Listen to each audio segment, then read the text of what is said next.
This is Marcy with Creators Call Shop here on YouTube and Creators Call on Etsy. Today I'm working on just a quick little project. It's something that I promised my daughter I would do for her, and I've been delaying it for a few weeks, but she's coming over today, and so I wanted to have it ready for her. What I'm going to do is make her a new journal cover for a journal that's done with the book rings. So I thought maybe if you were interested in watching this, it might be something that can help some of you if you haven't ever learned this technique. And I just thought it would be a good idea to turn on the camera. So go ahead and get yourself a drink, get yourself comfy, and we will meet right back here at the craft table, and I will show you how I'm going to do this.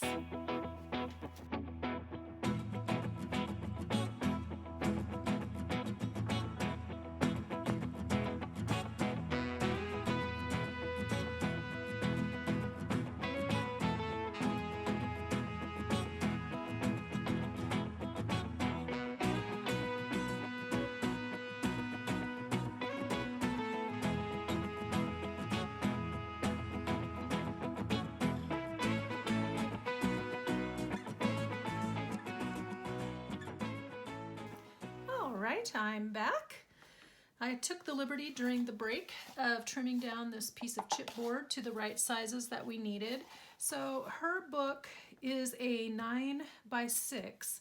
When I first made her journal for her, this was a few years ago, I was just starting into trying my hand at making junk journals, and it was really kind of a practice journal for me and a daily writing journal for her. I used notebook covers, the pages from a spiral bound notebook, and I just trimmed those down and used those as her covers. However, they're a little flimsy, and as she's used the journal over time, it's getting kind of worn down. So what I'm going to do today is recover some chipboard. Now, I'm going to give you a couple of words about chipboard, and this is just kind of that heavier, like a cardstock or a very lightweight cardboard, but it is not corrugated, as you can see. It's just one solid piece. And chipboard can be found actually in a lot of different places. So the first place would be at the craft store, and you can get them in packages. Or my favorite places to find them, usually what I use, are these squares that come in packaging. For instance, if you order some scrapbook paper, or you're ordering different things, usually paper products, they'll put a piece of this in here to stiffen the package. And this is chipboard. It's this heavy weight cardstock cardboard combination. Another good place to get them is off the back of your paper pads. Let me grab one here. Here's an example. So I have this one. I picked it up at the thrift store, and it's got all kinds of versatile papers in it. But the back, see, is this heavier cardboard. And so that is chipboard. Now this one here that I have is not quite as thick as the one that I'm going to use today. The other place that you can find them is inside your covers on a ring binder, like a school ring binder. The plastic gets yucky and starts to peel off, but underneath that is this heavy duty chipboard, cardboard. So you can just peel the plastic back and cut down the pieces, and that is also a very excellent way to find chipboard. So when I first started doing, getting back into paper crafting after working for a long time, I started in doing mini albums, and so one of the main things that they use for the covers there are chipboard. However, now that I've gotten into junk journaling, of course you could even use the cover of an old book. Say you don't like the book cover, but you could cover it over in the technique that I'm going to show you and make it into something completely different. So there's lots of ways to do this. So that's kind of a long explanation about chipboard, but there are lots of ways to find what you want to use without having to spend a fortune on the chipboard packs at the craft store, which is what I first did. How I first started doing that. So anyway, I trimmed these down. Her book is a 9x6, and I went 9 1/4 high just to protect the pages a little bit, and then 6 because this is a 12-inch square Ideally, maybe it would have been nice if it had been just a little bit wider to go 6 1/4 on each piece, but since 6 inches is exactly the middle, exactly half of this 12-inch piece, it'll be fine. Fine for what she's doing. So then I had her pick out a couple of pieces of paper, just scrapbook paper that she wants to use. And what you want, depending on if you want your covers to match or not, you're going to want 1 sheet each for the cover. And the reason why is because this is going to come and fold around. And so an 8.5 by 11 piece of paper actually would fit this very nicely, but you're going to need 1 sheet per cover because of the folding and the extra room that you need to fold this in around the edges. And then I had her pick out a coordinating one to put on the inside to cover the inside of the cover. So I'm going to go ahead and trim this down very carefully. Now I just noticed that these are not exactly the same. So one's going to have to be the front cover. Oh man, how'd that happen? That's really way off. They are about 1/8 of an inch. Maybe even almost 1/4 of an inch off. So I guess I didn't get them quite like I wanted. But anyway, there's ways to work around that. Anyhow, so I'm going to use the bigger one of this, and I am going to measure approximately, I'm just going to eyeball this. If you want to be really precise, you can line it up on your mat, and you can also just use a ruler. I forgot my pencil, hold on.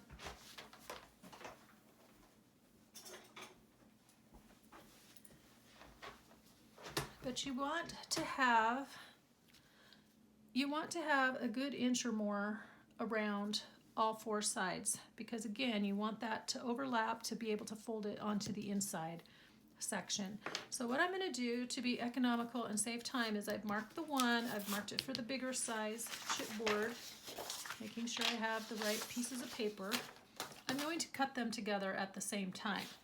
Now if you have a pattern that is directional, you are going to want to be mindful of how that lines up when you lay this on the back and when you start trimming. So you're going to want to make sure that if you have to have, like if your pattern runs top to bottom this way or it's running side to side, however it's supposed to look, that you've got it lined up and marked off on the back with the correct orientation. This particular pattern does not matter because it is very multi-directional, so I can just cut. So let's do that really quickly. So like I said, I'm not giving exact dimensions because it just depends on the size of chipboard that you are starting with, whatever size cover you have. So that's why just laying it out and eyeballing it works really well. And so here we are. And there you go. Voila! Now, what I am using today to tack this down is the Aleene's Clear Gel Tacky Glue. It's a good all-purpose paper-to-paper glue, and it's one of my favorite ones. It's also easy for me to find here.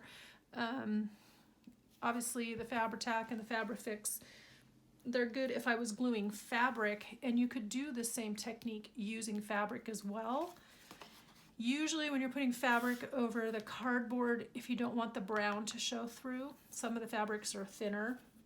You can paint this, or you can glue down another sheet of like white paper or black paper on top of it so it doesn't show through the fabric. Those would be some tips. But essentially the technique is going to be the same. Some other choices of things that you could use to glue this down, you could use the tape runner, which I didn't bring out today, or you could use this score tape. And this is one of the first things I started using. It's SKOR, and the O has the double dot or the umlaut above it because it is Scandinavian. This product I bought off of Amazon, and it comes in a lot of widths. This particular one is the 1/2 inch width. So something like this is also very good because it will keep this incredibly secure as you are working and as you use the journal over time. So that's a good option. And then I brought over my Elmer's glue stick because, as you know, I like to just put a little glue stick in the middle to kind of anchor it in place while I'm working, and then that keeps my paper from sliding around, and that's its sole purpose. There we go. Okay, so we're just going to glue that down. We anchored with our glue stick. And then the next part is super simple. So the first thing you're going to want to do is to fold in at the corners. Now, this is really nice when you have a good thin paper like this. If you're using something thicker like a cardstock, it will crack along the edges. And so to avoid that, what you can do is fold these over to get your crease so you know what you want, where you want to cut, and you can actually cut not right up against the edge, not right here because then your corner shows through, but just a little bit right outside that. I don't know if you can see that, but there's my crease here. Draw that on there. That was my crease line, and I just cut just right. That's about 1/16 of an inch or so. Maybe, what's that, a couple of centimeters? I'm not sure. So I just trimmed that off, and then I'm going to not trim these because this paper is thin enough for me to just fold everything over. Then you're going to go around and fold your edges in. Give them a good crease.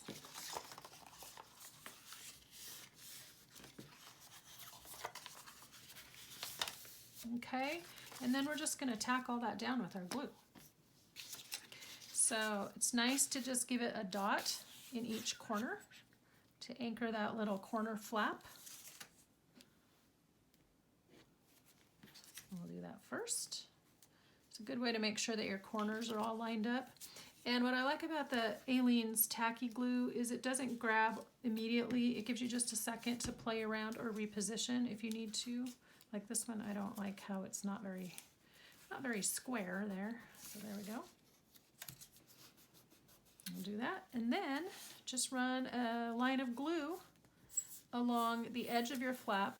I like to do the outside edge and then do another one here so it covers the whole surface, but that way you know that the edges are glued down well. Okay.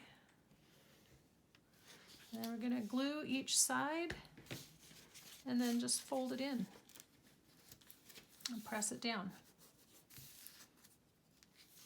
Oops, he's getting a wrinkle. There we go.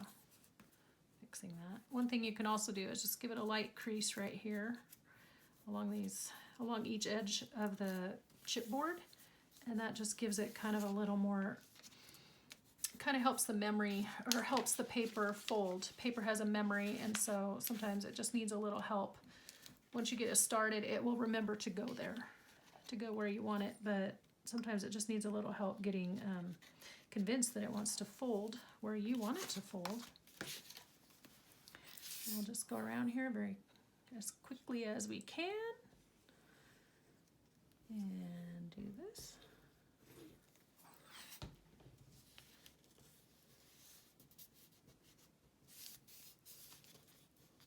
I prefer to do my corners this way with the excess in here because that way then I know that the little tip of my corner is definitely covered. There's I've seen it done lots of different ways, and or both ways. Everyone just kind of has their preference of how they like to do it. And again, it really depends on how thick the paper is that you're working with or the fabric, because if it is too thick, you do want to cut away all this bulk in the corner. Otherwise, it won't lay nicely on the inside. If you saw, what was I going to say? Oh, I was thinking that I had done my corners this way on my envelope covers when I did the fall journals, but actually I did not. I take that back. But it is one way that you can fold fabric to cover the front and back. There we go. It's not like holding very well over there. Here we go. Okay, now we need to do the other one. And through the magic of editing, I won't make you sit through that. I will wave my magic wand. And voila!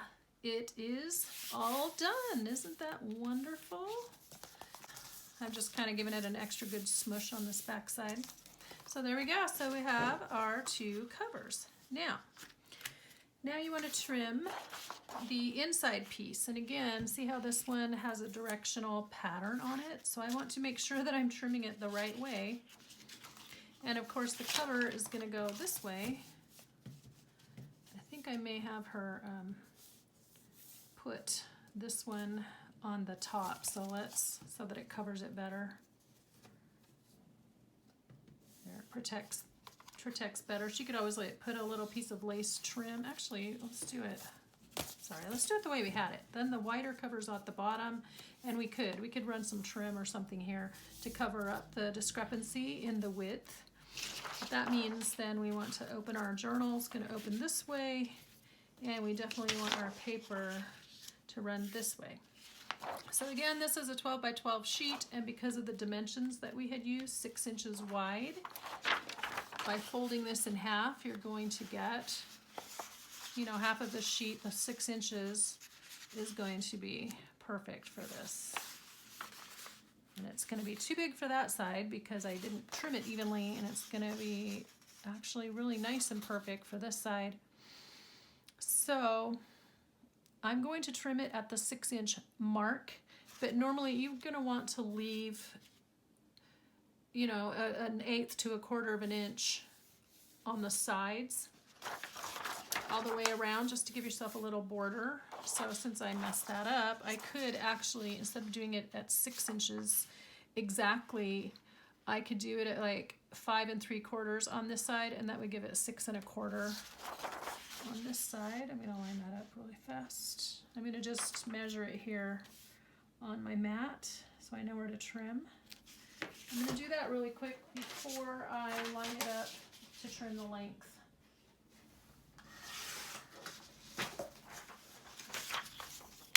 Let's see, there's the wider one. I can't believe I did that, but hey, that's the way it is in crafting world. Okay, well that worked great for that one, but this one's still too wide, so he needs a little bit more off. The 9 by 6 inch or 9 by 6 width, or 9.5 by 6.5 is nice because most of your papers, the normal dimensions of a regular piece of paper, 8.5 by 11 or 12 by 12, are easier to work with. So 9 by 6 is a popular size. So now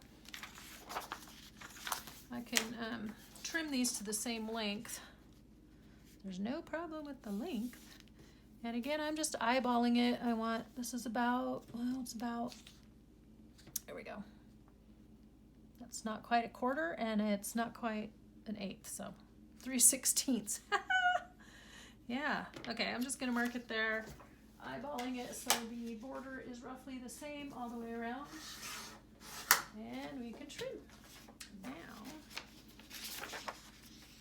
Okay, so we're just going to glue these pieces of paper onto the inside, and that's our inside cover. So let's do that very quickly. I don't know why I said that. Well, let's do that very quickly. Why? Let's just do it. There's no time limit, really. I am a slow crafter. I think I may have said this a time or two before. I don't know. I just don't craft very quickly. Here, you scoot over here. And then on this, everything's rolling off my table here. So on this, on the cover, it's best to glue the piece that you're laying down so you can line up the glue right along the edge. And even though I'm tacking it down with glue stick in the middle, I'm probably just going to give him a little zigzag just for extra insurance. Up, right side up, making sure they go the right way. So the outside was not a directional pattern, but the inside is. And again, even though I'm using this Aleene's clear gel tacky glue, you could use, I don't know why I'm saying again, but even though I'm using the Aleene's wet glue, you could use any kind of wet glue, actually. Got my handy dandy wet wipe here because I don't like glue on my fingers. You could use any wet glue. You could use the art glitter glue. You could even use Elmer's. Elmer's might make it warp. Any of them. So white glue or clear glue. There we go. So you can smooth this down with your hand like I'm doing. It's got a few little air bubbles, but I don't think that's a big deal because the style of her journal was a little rough, kind of very basic and simple, and it wasn't super fancy, and I had coffee and tea dyed a lot of papers, so they're crinkly, so it kind of goes along with that. So let's grab this one very quickly and put this one down as well.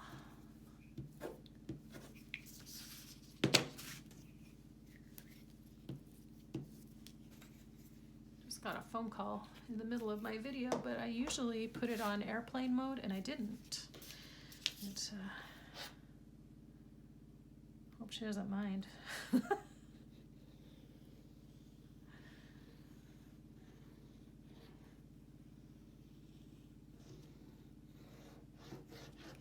Okay.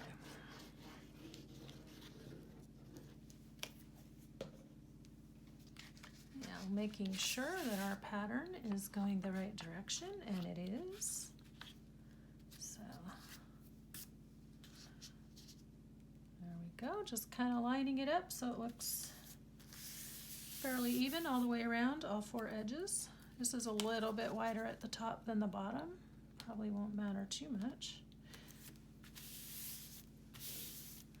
So do be careful if you are using the art glitter glue. It grabs that fast. It's a fast grab. That's why they call it that. You do not have time to readjust. So in a situation like this where I'm trying to be a little bit precise, I like the versatility of being able to move it around just a little bit and being able to reposition. I am sorry if I'm jiggling the table. I know that makes some people seasick, but I'm using a lot of pressure here to get this glued down. Okay, so just a couple things. I'm going to go ahead and ink it. It doesn't necessarily need it, but I think it would be nice. My daughter doesn't care one way or the other about it being distressed. She just wanted a new cover. She'll be so glad to finally have Mom get this done. Interestingly, I really thought one of my children might pick up some paper crafting bug or enjoy getting into doing the scrapbooks and albums, but they're content to let me do it. So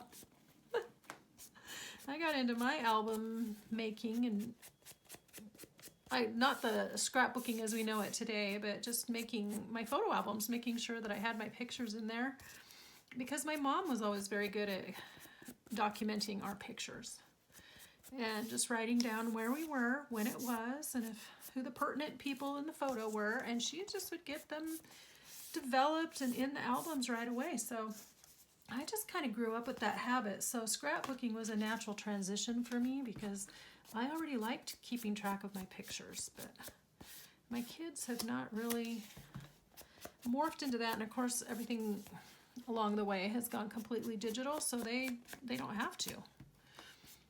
However, one of these days I'm going to get back into finishing their lives.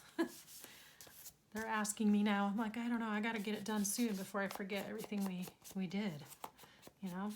I do keep notes and stuff, but so I don't know. You guys may end up seeing some scrapbooking things along the way. That's not really what I mean, I just want this really to be more about junk journals, but if you're interested in seeing some scrapbooking stuff, I'm happy to turn the camera on while I work, because that is going to be a focus of mine very soon. Now, I tried to talk my little daughter, dear, into putting some kind of focal point on the front, and she decided no, she didn't care. That just wasn't anything she was that worried about. So you could put a label here, you could put something pretty here, but we're leaving it plain for her. And then I have one of these double hole punches. Now this used to be in my husband's office, and he doesn't use it at all. He hasn't used it for years, so it's very handy for doing the covers. Uh-oh, you know what? I was about to make a really big mistake and punch that the wrong direction. So you want to make sure this is how the cover's going to be. This is how it's going to be closed. And make sure that you're lining it up along the correct edge, this one. And I don't think this will punch both at the same time, or else I would. And I don't want to get hurt. This will jiggle the camera. So do be warned. There we go. And now this one. There we go. So now we have holes. And what she's going to do is take the pages from her existing journal and line them up. I know that I used that punch last time, and just, I know the holes are centered because of where these line up, what size the cover was before, and where I punched them. And I know I used that double hole punch, so that's easy. Obviously, whatever you're using, your holes will line up if you're doing them all at the same time. But she'll just open the book rings and insert her pages in the middle and put it all together and close it back up. So that was my quick and simple, handy dandy demonstration on how to make an easy book cover or journal cover. And again, you can use paper or you can use fabric. You can use chipboard. You could use existing book covers that you want to cover. And actually, this technique, you can also do it on the binders. You would just be laying it out because the binder would have a spine here. You would just be using one big piece of paper or fabric to do the back side, and then individual pieces for each inside cover, like that. So that's the basics of how to do that, and I hope you guys enjoyed that.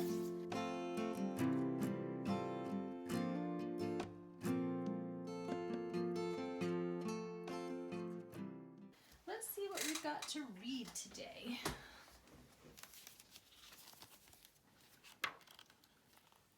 I am recording, right? Oh, just had a moment there where I was very worried that I hadn't turned the camera back on. Wouldn't that just make us cry? Oh my goodness. Okay, these are all the nursery rhymes. I wanted something just really deep. Oh, ginger snaps. We're gonna have to try that recipe. I don't think this has anything in it.